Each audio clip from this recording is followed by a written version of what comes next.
Y ahora estamos en comunicación telefónica con quien, a mi gusto y a mi parecer, ha personificado, interpretado al mejor villano de la ficción televisiva argentina, si mal no recuerdo. Un Córdoba se llamaba, si mal no recuerdo. ¿Es así, Martín? Sí, ¿cómo andás? ¿Bien? ¿Cómo estás, Martín? Mi nombre es Diego. Bien, hola Diego, muchas gracias por lo que dijiste. Sí, se llamaba Córdoba, en Poliladron. Exacto, estamos hablando con Martín Seffel, actuó en Polydadron, obviamente los simuladores lo recuerdan todos, actualmente está en Socias, y también está haciendo radio en Radio 1, Fe de Ratas, con Delía, y la verdad Sí, es que es un buen programa, lo estuve escuchando los otros días, que es un hueco que tenía en la grilla, y es la primera vez que hacen radio, ¿no? Sí, habíamos hecho el año pasado los últimos 10 sábados, y yo había hecho una cosa también con Continental, una gira que era 6 horas de radio en un día. Pero bueno, sí, en realidad como conductores de radio ha sido un programa de todos los días, 3 horas, la primera vez, y bueno, una experiencia interesantísima, ¿no? ¿Siempre habías querido hacer o surgió la propuesta, la pensaste, te gustó y por No, adelante? siempre con Fede quisimos hacer un programa de radio juntos y bueno, arrancamos por hacer los sábados a manera de escuela, hacíamos los sábados de 9 a 1 y a partir de esos 10 sábados, que la verdad que el programa anduvo muy bien, nos propusieron hacer todos los días de 10 a 1. Y bueno, dado que estábamos los dos en un unitario y que eso nos iba a permitir poder hacerlo, nos pareció muy buena la posibilidad de hacer la experiencia y a ver si, bueno, en realidad estamos felices con la radio y queremos ver cómo podemos hacerlo. Lo que pasa es que a veces es difícil de compaginar. Claro, porque simultáneamente cada uno mantiene su rol como actor, no es que se Claro, abandonaron la exactamente. actividad principal para dedicarse a esta aventura, como dijiste vos. Exactamente. Y lo que decía Poliladron, fue como la ficción que cambió la ficción en Argentina, ¿no? En Siempre Hablando de Televisión. Mira, yo creo que fue una de los primeros programas que la verdad que marcaron un camino porque no se hacían policiales de ese tipo, policiales de acción, y la verdad que estuvo muy bien hecho con una historia, aparte del policial de acción, siempre en torno y girando alrededor de la historia de amor.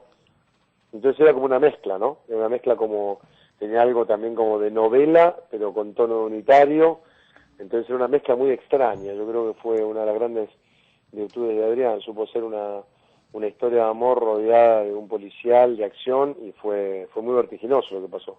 Hola Martín, Agustín te habla. Hola Agustín, ¿cómo andás? ¿Para vos también fue un salto en tu carrera actoral, Poliladron? Y a mí sí, a mí la verdad fue el personaje, digamos, yo ya había hecho un personaje muy interesante en Montaña Rusa, entre Gastón y Nancy. ¿En la segunda parte de Montaña Rusa? No, la primera parte, cuando yo hice un profesor de pintura que en aquel momento era un programa a la tarde, no se podía hablar de la droga, pero este tipo era como que representaba la conducta de la droga.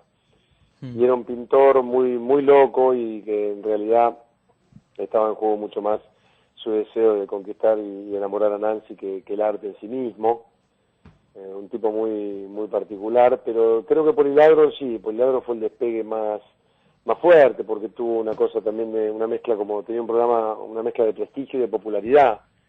Pero sí, creo que fue un personaje que me marcó mucho, me gustó mucho hacerlo. Y Martín, repasando hacia grandes saltos tu carrera televisiva como actor, obviamente tenemos que hablar de los simuladores. Y yo te quería hacer una pregunta muy puntual, que es, al margen de los rumores que se corrieron de que si había pelea, de si no, de si sí, he sabido que Cifrón tiene una manera muy meticulosa de hacer tele, que vendría a ser como el Bielsa, tal vez, de la tele, y si esa misma manera se aplica a cine, ¿sería como más natural trabajar de ese modo para un film? Mira, yo creo que son dos cosas distintas, o sea, siempre está en danza hacer la película de los simuladores, y por otro lado creo que el universo, digamos, del cine es completamente distinto al de la televisión. Pensar que la televisión es una historia con continuidad y son varias historias, con lo cual lo que creo que en televisión es muy importante encontrar el tono de actuación y de encontrar, una vez que le encontrás la esencia al programa y el tono de actuación, yo después creo que ya los personajes saben claramente qué es lo que pueden y lo que no pueden decir y cómo lo pueden decir. Eso se veía claramente en los simuladores. Es como que cada personaje estaba pero totalmente estereotipado. Sabías qué podía decir y qué no. Porque en realidad los personajes en simuladores se dividieron como el cuerpo humano. Claro, pero me refiero, creo que lo que Agustín es estereotipado de buena manera. Es Claro. decir, que al estar bien armado, Estaba claro vos en la había una palabra. situación y vos decías, este va a decir tal cosa. Porque tenía Claro, que ser así. porque estaban muy definidas las personalidades de los 4 personajes. Te decía que esto se hizo en función del cuerpo humano, donde Fede era el cerebro, Fiore era la fuerza, yo era el corazón y Perotti era el espíritu.